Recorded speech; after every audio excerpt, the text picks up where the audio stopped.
आज की वीडियो में हम आपको बताएंगे प्लेटो के आदर्श राज्य का सिद्धांत। ध्यान दीजिएगा, प्लेटो ने अपने आदर्श राज्य का वर्णन अपनी विश्व प्रसिद्ध पुस्तक रिपब्लिक के अंतर्गत किया है। ध्यान दीजिएगा, यहाँ रिपब्लिक का जो हिंदी अर्थ होता है, मैंने पहले भी आपको एक बार बताया था, वो होता है आदर्श नगर राज्य व्यवस्था या राज्य व्यवस्था। ठीक है।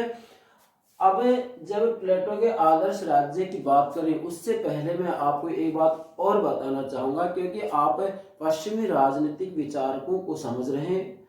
इसके लिए सबसे पहले मैं बताऊंगा आपको कि आज पूरी दुनिया में जितनी भी राजनीतिक संस्थाओं की हम स्थापना कर रहे हैं, जो भी सार्वजनिक निर्णय ले रहे हैं, उन सभी का जो आधार है किसी न किसी रूप में पश्चिमी राजनीतिक विचार ही है। इसलिए जब तक हम पश्चिमी राजनीतिक विचारकों के विचारों को नहीं समझेंगे तब तक हम हमारी राजनीतिक सूझबूझ में तीखापन नहीं ला सकते।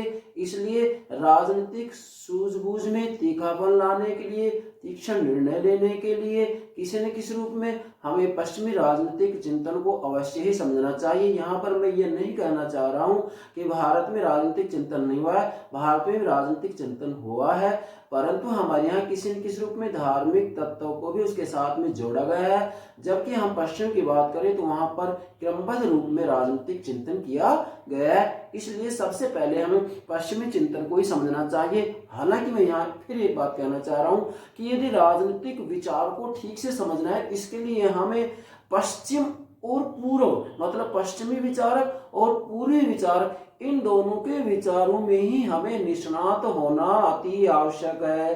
जब तक हम इन दोनों की जानकारी नहीं करेंगे तब तक राजनीतिक विचारधाराओं को हमें नहीं समझ सकते और हम राजनीति के अंतर्गत तीखापन भी नहीं ला सकते, हमारी सूझबूझ में तीखापन नहीं आ सकता है। इसलिए हम अच्छे निर्णय ले सकें, विश्व के लिए अच्छे निर्णय ले सकें, विश्व को सही रास्ते पर ले जा सकें, हम एक आदर्श राज्य की स्थापना कर सके, एक ऐसे राज्य की स्थापना कर सके जिसके अंतर्गत मैं मेरी तरफ से कहना चाहूंगा युद्ध सदा के लिए समाप्त हो जाए, सभी व्यक्ति सभी देश प्रेम से भाईचारे की भावना से रह सकें। तो ये तभी संभव होगा जबकि हम अच्छे से अच्छे राजनीतिक विचारों से हमारी मतलब समझ हो। अब बात करते हैं प्लेटो के आदर्श राज्य की। तो सबसे पहले प्लेटो के आदर्श राज्य को समझें। हम आपको ये बताना चाहते हैं कि आदर्श राज्य में व्यक्ति और राज्य का संबंध क्या होगा, इसके बारे में प्लेटो ने क्या कहा है। तो प्लेटो ने अपनी रिपब्लिक में इसके बारे में स्पष्ट रूप में कहा है। क्या कहा है कि राज्य व्यक्ति का ही विराट रूप है। राज्य क्या है? व्यक्ति का ही विराट रूप है। इसका मतलब राज्य और व्यक्ति को पर्यायवाची रूप में ले रहा है। कैसे? जैसे उसका कहना है कि वास्तविक रूप में व्यक्ति की आत्मा के 3 तत्व होते हैं। इन 3 तत्वों के आधार पे राज्य के अंतर्गत 3 वर्ग बनते हैं। तो यहाँ पर ये जो है ये कहना चाह रहे हैं कि राज्य व्यक्ति का ही विराट रूप है। अब अगली बात आती है कि आदर्श राज्य की उत्पत्ति के बारे में प्लेटो क्या कह रहे हैं। तो प्लेटो इसके विकास के 3 चरण बताते हैं। 3 चरण का मूल आधार यही होगा। मैंने आपको पहले कह दिया था कि प्लेटो के चाहे किसी भी सिद्धांत को आप समझेगा, सबसे पहले ध्यान रखने की बात यही है कि इन्होंने मानवीय आत्मा के 3 तत्व बतलाए हैं। क्या क्या? विवेक, साहस, तृष्णा। ठीक है। अब इस आधार पर एक क्रमश है, हमने इसका उल्लेख इस तरीके से किया, लेकिन जब राज्य की उत्पत्ति की बात करते हैं तो सबसे पहले मैं कहना चाहूंगा कि इसका विकास का पहला चरण होगा क्या? ध्यान दें, यहां इसको समझना है आपको। तृष्णा मतलब राज्य की उत्पत्ति का पहला जो चरण आता है वो आता है आर्थिक आवश्यकताओं के कारण। आर्थिक आवश्यकताओं के कारण अब व्यक्ति जीवित केवल आर्थिक आधार पर ही नहीं रह सकता, बल्कि इसके लिए उसको कला, साहित्य, संगीत इत्यादि की भी आवश्यकता पड़ती है। तो इसके लिए क्या जरूरत पड़ती है? उसको वास्तविक रूप में अत्यधिक सीमा क्षेत्र की जरूरत पड़ती है, सीमा क्षेत्र की जरूरत पड़ती है जिससे कि व्यक्ति की आवश्यकताओं को पूरा किया जा सके। तो यहाँ पर दूसरे स्तर पर इसका मतलब यह है कि साहस की जरूरत होती है और इसके लिए फिर जो है सैनिक वर्ग का निर्माण होता है। अब अगली जो बात आती है कि सैनिक वर्ग के अंतर्गत कुछ लोग ऐसे होते हैं जो कि बुद्धिमान होते हैं, जिससे कि तीसरे वर्ग का निर्माण होता है, जो कि क्या होता है, दार्शनिक वर्ग होता है। क्या होता है, दार्शनिक वर्ग होता है। ये क्या है, वास्तविक रूप में शासन करेगा। ये क्या करेगा, शासन करेगा। तो इन तीन चरणों से क्रमशः राज्य की स्थापना होती है। सबसे पहले आर्थिक आवश्यकताएं, आर्थिक आवश्यकताओं से ही व्यक्ति अपना जीवन व्यतीत नहीं कर सकता, इसके लिए अन्य आवश्यकताओं की भी जरूरत होती है। जैसे आर्थिक आवश्यकताओं को पूरा करने के लिए उसको सीमा क्षेत्र, भूमि क्षेत्र चाहिए, तो इसके लिए क्या जरूरत पड़ेगी, उसको सेना की जरूरत पड़ेगी। अब सेना के अंतर्गत ही कुछ बुद्धिमान लोग होते हैं जिससे कि दार्शनिक शासक वर्ग का निर्माण होता है। तो इस तरह से क्रमशः राज्य का जो है उत्पत्ति होती है। अगली जो बात आती है, आदर्श राज्य के निर्माणक तीन वर्ग, अर्थात फिर वही बात आ जाती है कि प्लेटो ने अपने आदर्श राज्य के लिए तीन वर्ग बताए हैं, मतलब तीन वर्गों से राज्य का निर्माण होता है। तीन वर्ग कहीं अलग से नए नहीं आ रहे हैं, बात वही आ रही है कि यहाँ जो बात आ रही है कि राज्य व्यक्ति का ही विराट रूप है। अगर आप केवल इसको समझ रहे हैं तो इसका कोई भी सिद्धांत आप आसानी से समझ सकते हैं। अब निर्माण तत्व जो है तीन, विवेक, साहस, तृष्णा, इसके आधार पर ही तीन वर्ग बन जाते हैं। कौन कौन से बन जाते हैं, यहाँ पर मैं आपको समझाना चाहूंगा। ये पहले भी स्पष्ट कर दिया गया था। तो यहाँ क्या होगा, विवेक के आधार पर तो किसका निर्माण होगा, ये तो विवेक है। विवेक से किसका निर्माण होगा, दार्शनिक शासक का। किसका होगा, दार्शनिक शासक का, दार्शनिक शासक का। उसके बाद में साहस, साहस से क्या होगा, सैनिक वर्ग का। उसके बाद में क्या है, तृष्णा, तृष्णा से किसका निर्माण होगा, ध्यान दीजिएगा, किसका निर्माण होगा, उत्पादक का, उत्पादक वर्ग का। तीन वर्ग हो गए, दार्शनिक शासक वर्ग, नोट कीजिएगा, दार्शनिक शासक वर्ग, सैनिक वर्ग, उत्पादक वर्ग। तो आदर्श राज्य के निर्माण तीन वर्ग कौन कौन से हो गए, नोट कीजिएगा, दार्शनिक शासक वर्ग, सैनिक वर्ग और उत्पादक वर्ग। ये ध्यान रखने की बात है। फिर कह रहा हूं कि प्लेटो को ठीक से समझना हो, मैं केवल आदर्श राज्य के सिद्धांत की बात नहीं कर रहा हूं, बल्कि समग्र रूप में प्लेटो को समझना है। तो ये मूल जो आधार होगा इसको समझना होगा कि राज्य कुछ भी नहीं है, राज्य व्यक्ति का ही विराट रूप है। तो राज्य को समझना है तो सबसे पहले प्लेटो का कहना है कि व्यक्ति को समझिएगा। व्यक्ति समझते हैं तो राज्य भी समझ में आ जाएगा, क्योंकि इनका बार बार ये कहना है कि व्यक्ति यदि वास्तविक रूप में योग्य है तो राज्य भी योग्य होगा, व्यक्ति न्यायी है तो राज्य भी न्यायी होगा, व्यक्ति अन्यायी है तो राज्य भी अन्यायी होगा। आज समकालीन विश्व के अंतर्गत हम देख सकते हैं कि वास्तविक रूप में व्यक्तिगत स्तर पर हम कितने न्यायी हैं, अन्यायी हैं, उसी की अभिव्यक्ति राज्य के अंतर्गत होती है। इसमें ज्यादा कहने की हमें कोई आवश्यकता नहीं है। आप विवेकवान हैं, इस बात को ठीक से समझ सकते हैं कि इसमें सच्चाई है। अगली बात क्या आती है कि प्लेटो ने अपने आदर्श राज्य की जो आधारशिला बताई है, ध्यान दें, आधारशिला किसको बताया है, न्याय को। मतलब आदर्श राज्य की आधारशिला न्याय है और आधार स्तंभ किसको माना है इन्होंने, शिक्षा और साम्यवाद को, शिक्षा और साम्यवाद को। तो इससे क्या समझाना चाह रहे हैं प्लेटो, इसको मैं आपको एक त्रिभुज के आधार पर समझाने का प्रयास करूंगा। ध्यान दें मेरे प्यारे विद्यार्थियों, आप इसको ठीक से समझिएगा। ये समझ में आएगा तो चाहे कोई भी कंपटीशन क्यों ना हो, आपसे कैसा भी प्रश्न क्यों ना पूछा जाए, आप इसका आसानी से उत्तर निकाल सकते हैं। अब देखो यहां यह हो गया प्लेटो का आदर्श राज्य, ठीक है। अब इसके आधार पर चलेंगे। अब आदर्श राज्य की आधारशिला क्या है, तो ये इसको हम आधारशिला मानेंगे, ये आधारशिला होगी। आधारशिला किसको माना इन्होंने, न्याय को। न्याय के सिद्धांत के बारे में हमने आपको पिछली वीडियो में पहले ही बता दिया था और ये भी कहा था कि वास्तविक रूप में प्लेटो की रिपब्लिक का जो मूल विषय, मूल जो अवधारणा है वो न्याय का सिद्धांत न्याय ही है। जैसा कि आगे चल करके रूसो ने स्पष्ट रूप में कह दिया है कि वास्तविक रूप में प्लेटो की जो रिपब्लिक है वह न्याय से संबंधित ग्रंथ है, जिसका उपशीर्षक भी यही रखा गया है, कंसर्निंग जस्टिस, न्याय से संबंधित ग्रंथ। अब अगली जो बात आती है, इसका आधार स्तंभ क्या बताया उन्होंने, शिक्षा और साम्यवाद को। तो ये हो गया इसका शिक्षा और साम्यवाद, शिक्षा और साम्यवाद, ये क्या बताया इन्होंने, आधार स्तंभ, पिलर बताए हैं। तो ये आदर्श राज्य की जो शक्ल बन जाती है एक तरीके से हम कहेंगे। अब यहां इसके शीर्ष पर कौन होगा, ये दार्शनिक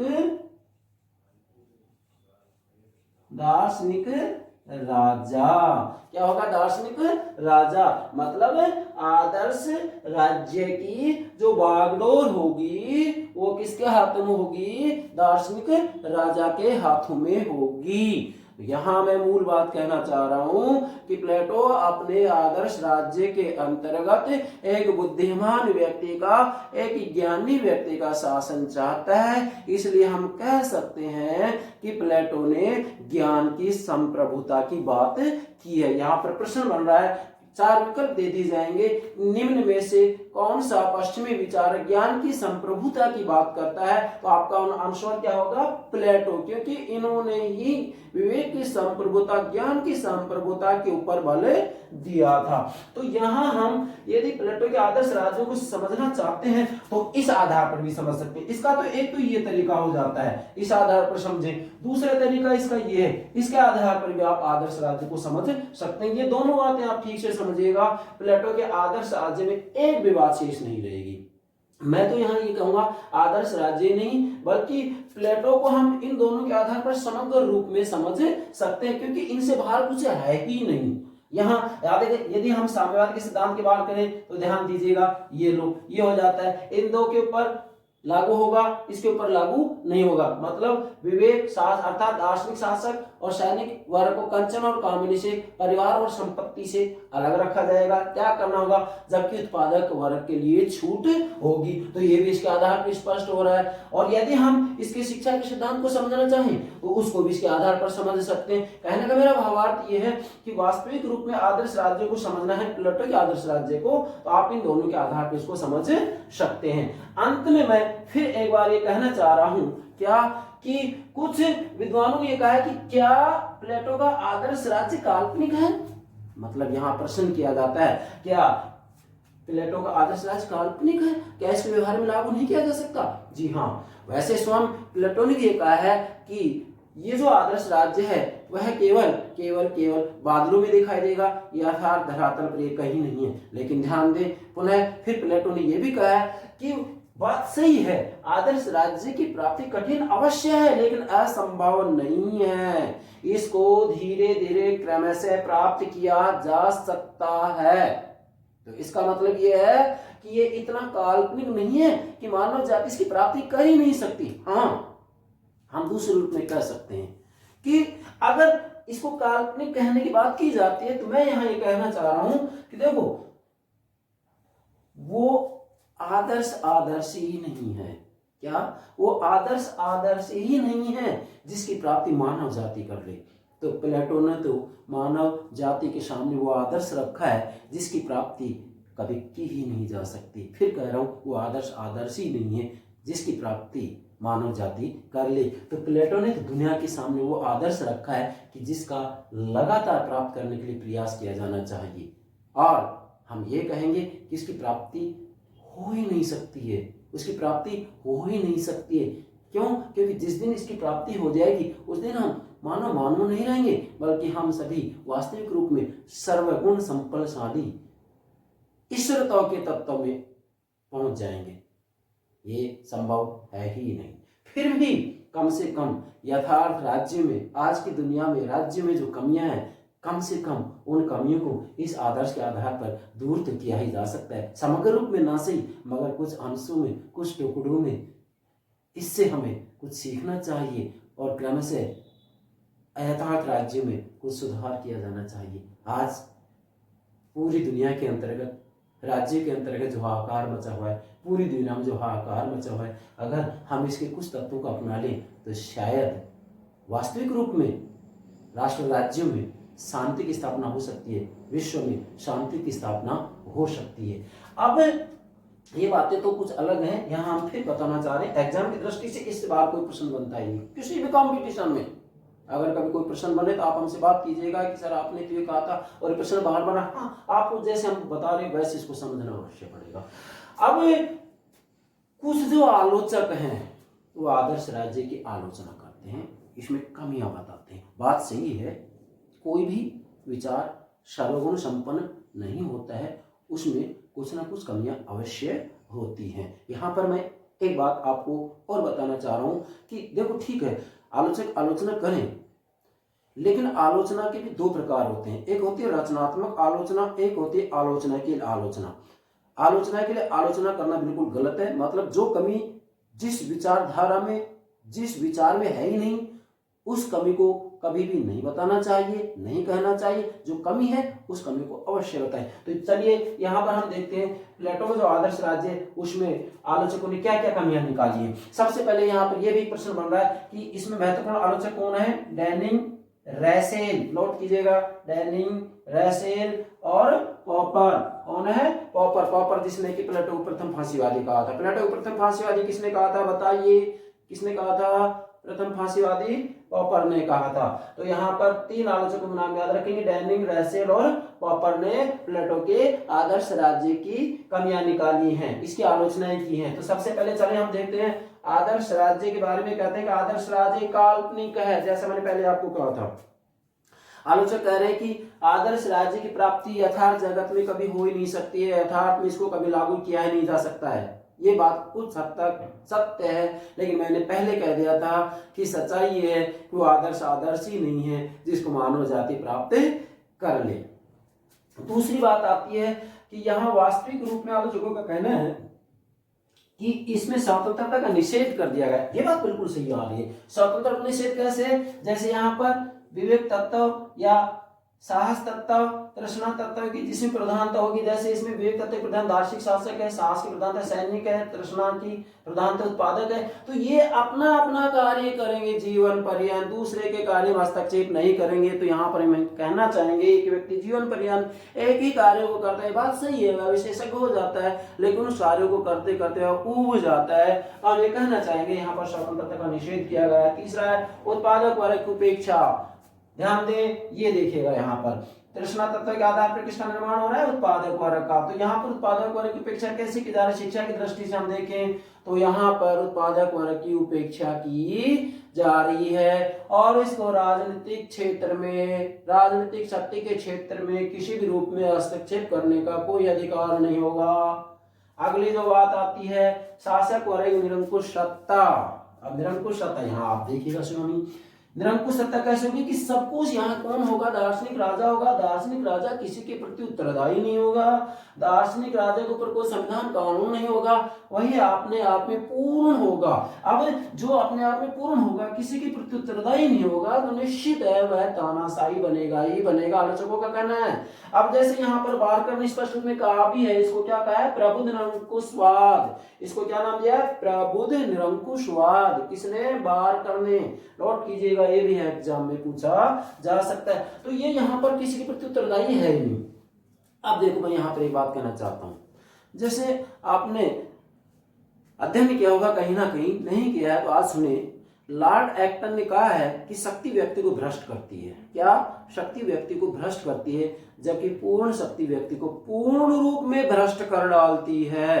तो ये किसी एक शासक विशेष के बारे में नहीं कहा गया। पूर्ण शक्ति जिसके हाथों में होगी, लॉर्ड एक्टन कर रहे हैं, वह पूर्ण रूप में भ्रष्ट हो जाएगा। तो देखिएगा यहाँ पर प्लेटो का जो आदर्श राज्य है उसके अंतर्गत दार्शनिक राजा के हाथ में पूर्ण शक्ति होगी कि नहीं?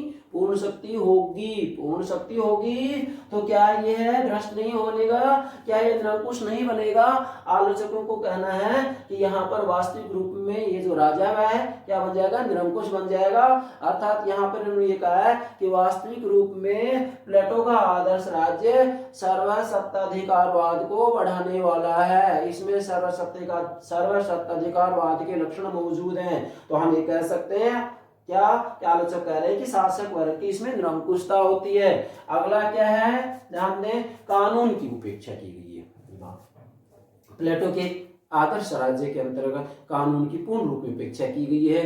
प्लेटो ने कहा है कि जो दार्शनिक राजा है वह अपने आप में पूर्ण है, इसे किसी भी रूप में कानून की कोई आवश्यकता नहीं है। इन्होंने चिकित्सा जगत से उदाहरण देकर के स्पष्ट किया है कि जैसे एक डॉक्टर के पास, एक चिकित्सक के पास एक मरीज आता है तो वह उसे ट्रीटमेंट देते समय कौन सी साल्ट की टैबलेट देनी है नहीं देखता है किताबों के आधार पर, या किताबों से नहीं देखता है, बल्कि अपने विवेक से ही फैसला लेता है, निर्णय लेता है कि कौन सी दवा इसको दी जानी है। इसी तरीके से प्लेटो का कहना है कि जो दार्शनिक राजा है वह भी किसी भी रूप में कानून और संविधान के नियंत्रण में नहीं रहेगा, वह स्वयं अपने विवेक से निर्णय लेगा। इसलिए यहाँ पर कानूनों को किसी भी रूप में जगह नहीं दी गई है। ध्यान दें, या मैं कहना चाहूंगा कि प्लेटो ने अपनी पुस्तक लॉज के अंतर्गत, कानून के अंतर्गत कानून के शासन की बात की है। और जहां पर लॉज मतलब प्लेटो जहां पर अपने बातों का समापन करता है, अरस्तु वहीं से अपनी शुरुआत करता है। अरस्तु कौन है, अरस्तु प्लेटो के शिष्य हैं। अरस्तु द लॉज मतलब प्लेटो अपने विचारों का जहां समापन करता है, अरस्तु वहीं से शुरू करता है, प्रारंभ करता है। ये बात स्पष्ट हो जाती है क्या कि अरस्तु कानून के शासन की बात करेंगे, जबकि यह व्यक्ति के शासन की बात करेंगे। रिपब्लिक के अंतर्गत, लॉज के अंतर्गत कानून के शासन को इन्होंने स्वीकार करे, लेकिन फिर भी इनका ध्यान आदर्श राज्य की तरफ ही है कि यदि आदर्श शासक मिल जाए, दार्शनिक राजा मिल जाए तो भी इससे अर्थात कानून से तो अच्छा ही मान रहा है, कानून के शासन से अच्छा मान रहा है। लेकिन वृद्धावस्था के अंतर्गत उन्हें देख लिया कि वास्तव में ऐसा राजा मिलना बड़ा मुश्किल है। अगला है व्यक्ति और राज्य में समानता पर बल। अब आलोचकों का कहना है कि प्लेटो ने व्यक्ति और राज्य की समानता पर बल दिया है। जैसे आपके सामने ये है कि राज्य व्यक्ति का ही विराट रूप है, यहाँ पर मानवीयात्मक तीन तत्वों से 3 वर्ग बन रहे हैं। तो यही बात क्या है कि व्यक्ति और राज्य में समानता। तो यहाँ पर आलोचकों का कहना है कि वास्तव में व्यक्ति और राज्य में इतनी समानता नहीं होती है जितना कि प्लेटो ने माना है। तो इस आधार पर उन्होंने इसकी आलोचना की है। और अंतिम आलोचना क्या है कि शासन के लिए आवश्यक तत्वों की उपेक्षा। अर्थात यहाँ पर प्लेटो ने अपने आदर्श राज्य के लिए अर्थात रिपब्लिक के अंतर्गत वास्तविक रूप में शासन के जो आवश्यक तत्व होते हैं, जैसे प्रशासन है, इसकी किसी भी रूप में कोई आवश्यकता नहीं समझी है, न इसके अंतर्गत कोई उल्लेख किया गया है। तो इस आधार पर भी जो है आलोचकों ने इसकी आलोचना की है।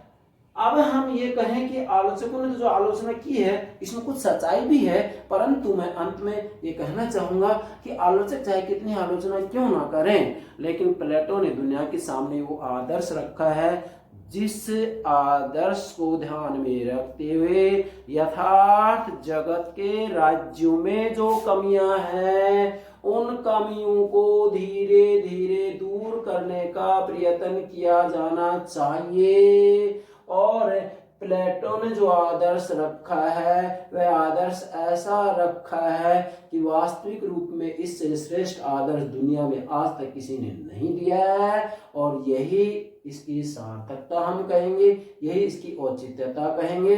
अगली बात, प्लेटो अपने आदर्श राज्य के अंतर्गत जिस दार्शनिक राजा के शासन की बात करते हैं, मतलब वास्तविक रूप में प्लेटो बुद्धिमान व्यक्ति का शासन चाहता है। तो सच्चाई है इसमें, यदि वास्तविक रूप में राज्यों में बुद्धिमान ज्ञानी व्यक्तियों का शासन होगा तो वास्तविकता यह है कि यथार्थ राज्य आदर्श राज्य बन ही जाएंगे।